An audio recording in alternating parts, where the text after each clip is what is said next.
बिस्मिल्लाहिर्रहमानिर्रहीम। अस्सलाम वालेकुम स्टूडेंट्स, आज हम फर्स्ट ईयर की बायोलॉजी का पहला चैप्टर जो है उसका तीसरा लेक्चर स्टार्ट करने जा रहे हैं। चैप्टर नंबर 1 है बायोडाइवर्सिटी एंड क्लासिफिकेशन। आज का जो हमारा टॉपिक है वो है डोमेन यूकरिया। जैसा कि हम गुज़श्ता लेक्चर्स के अंदर डिस्कस कर चुके हैं डोमेन बैक्टीरिया और डोमेन आर्किया। तो आज अब देखेंगे कि जो डोमेन यूकरिया है उसकी बेस क्या है, किसकी बुनियाद पे हमने ये जो डोमेन है वो बनाई। और दूसरा ये है कि जो दूसरी दो डोमेन्स हैं डोमेन आर्किया और डोमेन बैक्टीरिया, तो उन दोनों डोमेन्स में और डोमेन यूकरिया में क्या डिफरेंस है, किसकी बेस पे जो है ये उन दोनों से डिफरेंट है। तो वो सारे कैरेक्टरिस्टिक्स जो है आज हम स्टडी करेंगे। तो शुरू करते हैं। सबसे पहली जो चीज़ है इस पे डोमेन यूकरिया के अंदर वो बेसिकली क्या है कि जो इसकी सेलुलर ऑर्गेनाइजेशन है या जो कह लें कि सेल की टाइप है उसकी बात करें तो जितने भी ऑर्गेनिज्म होंगे डोमेन यूकरिया के अंदर वो सारे के सारे यूकैरियोटिक सेल से मिलकर बने होंगे।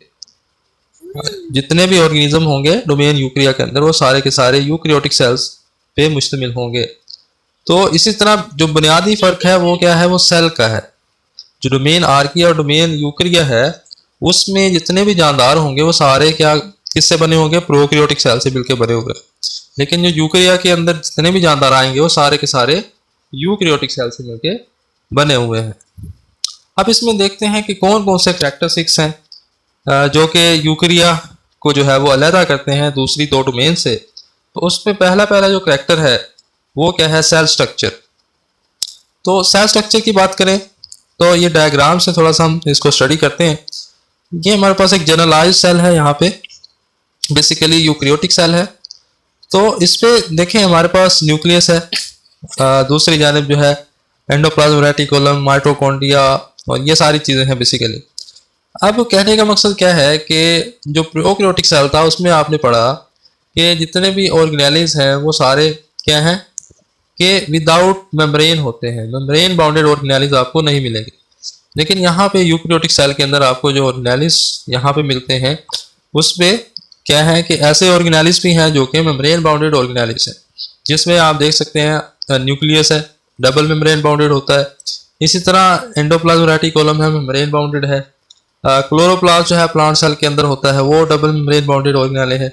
इस तरह माइटोकॉन्ड्रिया है, ये डबल मेम्ब्रेन बाउंडेड ऑर्गेनेलिज है और कुछ सिंगल मेम्ब्रेन बाउंडेड ऑर्गेनेलिज भी हैं।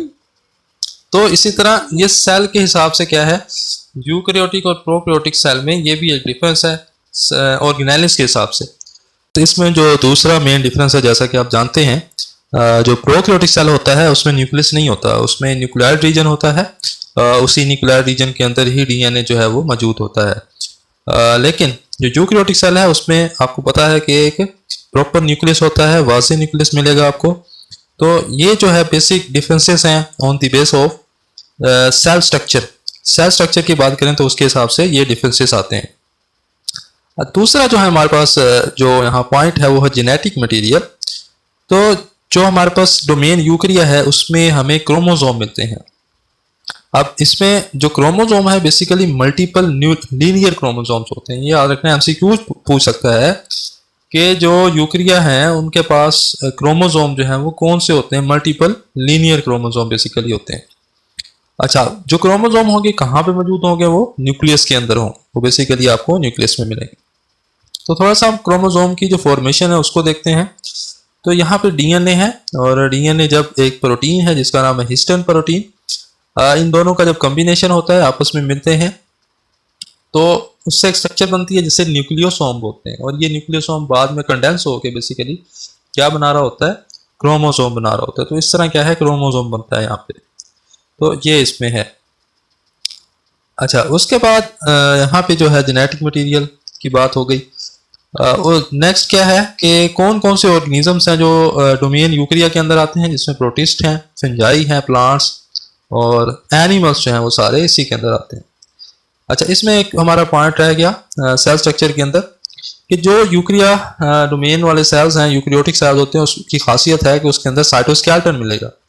वो जो साइटोस्केलेटन है वो माइक्रोट्यूब्यूल्स, माइक्रोफिलामेंट्स और इंटरमीडिएट फिलामेंट्स से मिलकर बना होता है जो कि स्ट्रक्चरल सपोर्ट देगा, इसी तरह सेल की मूवमेंट करवाएगा और इंट्रासेलुलर ट्रांसपोर्ट के अंदर भी हेल्प कर रहा होता है। तो ये हमारे जो हैं 2 पॉइंट्स कंप्लीट हुए उसके बाद हम चलते हैं नेक्स्ट पॉइंट पे। नेक्स्ट पॉइंट है हमारे पास रिप्रोडक्शन।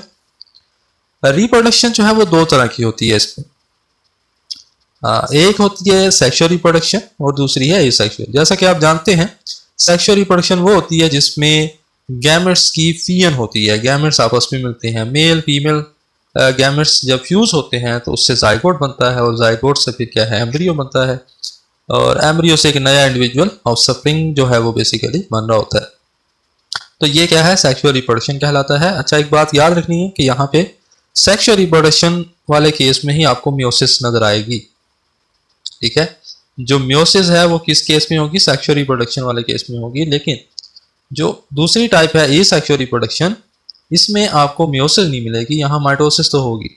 माइटोसिस यहाँ भी होती है जब फर्दर जो है कह रहे हैं कि चीज़ें डिवाइड हो रही होती हैं।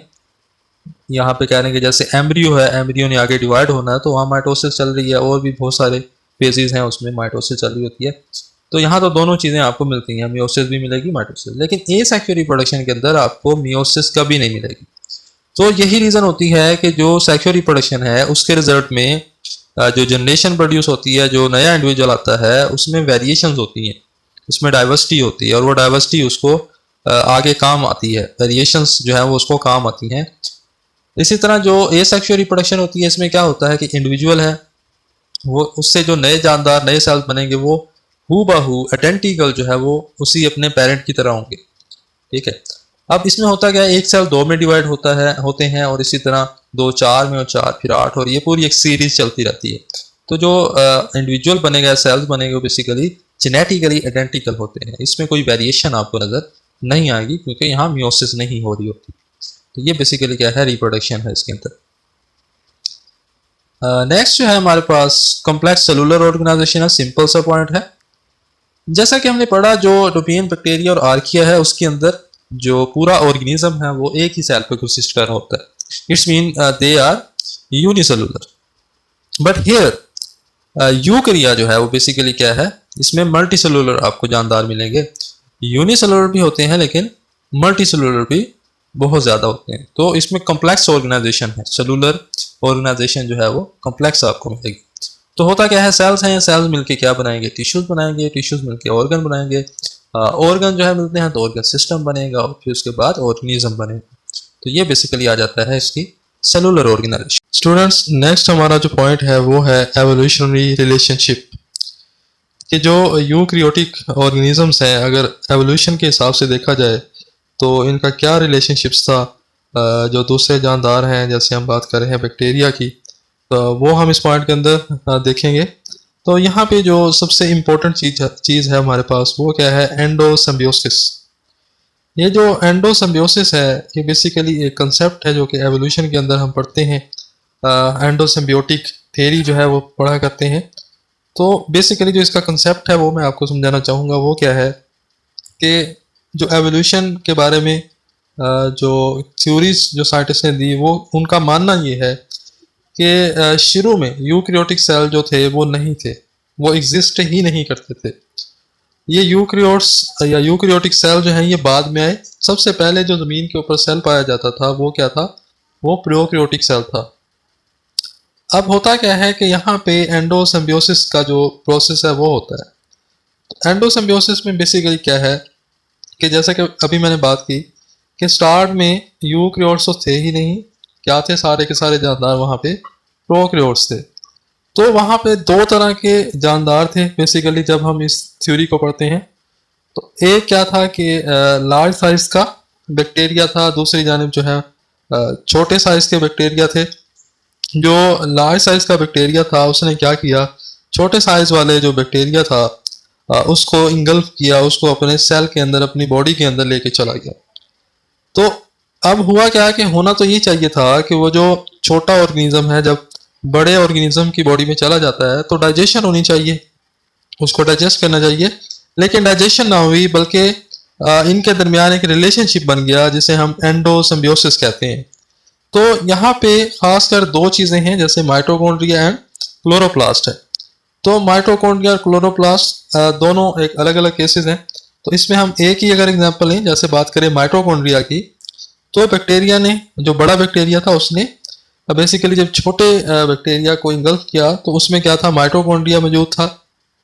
तो माइटोकॉन्ड्रिया आपको पता क्या करता है, वो पावर हाउस होता है सेल का, तो बेसिकली एनर्जी बनाता है। तो यहाँ पे माइटोकॉन्ड्रिया ने क्या किया, एनर्जी बना के दी बड़े सेल को, और रिजल्ट में जो होस्ट सेल था, जो बड़ा सेल था बेसिकली उसने क्या इसको फायदा दिया, उसने इसको रहने के लिए जगह दी, प्रोटेक्शन दी, और जो सर्वाइवल के लिए दूसरी चीजें थी वो सारी इसको प्रोवाइड की। तो आपस में क्या था, लेन देन जो है वो शुरू हो गया। तो इस तरह क्या है कि ये एक रिलेशनशिप बन गया जिसे हम एंडोसिम्बियोसिस बोलते हैं। तो ये बेसिकली क्या है, एवोल्यूशन के अंदर हम ये बात करते हैं कि एवोल्यूशनरी रिलेशनशिप क्या है यूकैरियोट्स का प्रोकैरियोट्स के साथ। तो ये हमारा लास्ट पॉइंट था, जो है हमारा आज का टॉपिक खत्म होता है।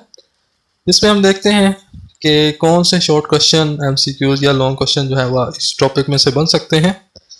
तो इसमें सबसे पहली जो चीज़ है सेल स्ट्रक्चर, ये बेसिकली एक शॉर्ट क्वेश्चन बन सकता है, लेकिन जो खासकर आपसे शॉर्ट क्वेश्चन पूछेगा वो पूछेगा कि write down the characteristics of यूकैरिया, कि जो यूकैरिया डोमेन है उसके कैरेक्टरिस्टिक्स लिखें, उसकी कह लें कि कौन से फीचर्स हैं जिसकी बेस पे हम बैक्टीरिया और आर्किया से उसको अलग करते हैं। तो उसमें सेल स्ट्रक्चर, जेनेटिक मटेरियल और एक दो और जो है आपको बतानी होती हैं। शॉर्ट क्वेश्चन के वाले से 2 पॉइंट्स भी इनफ होते हैं।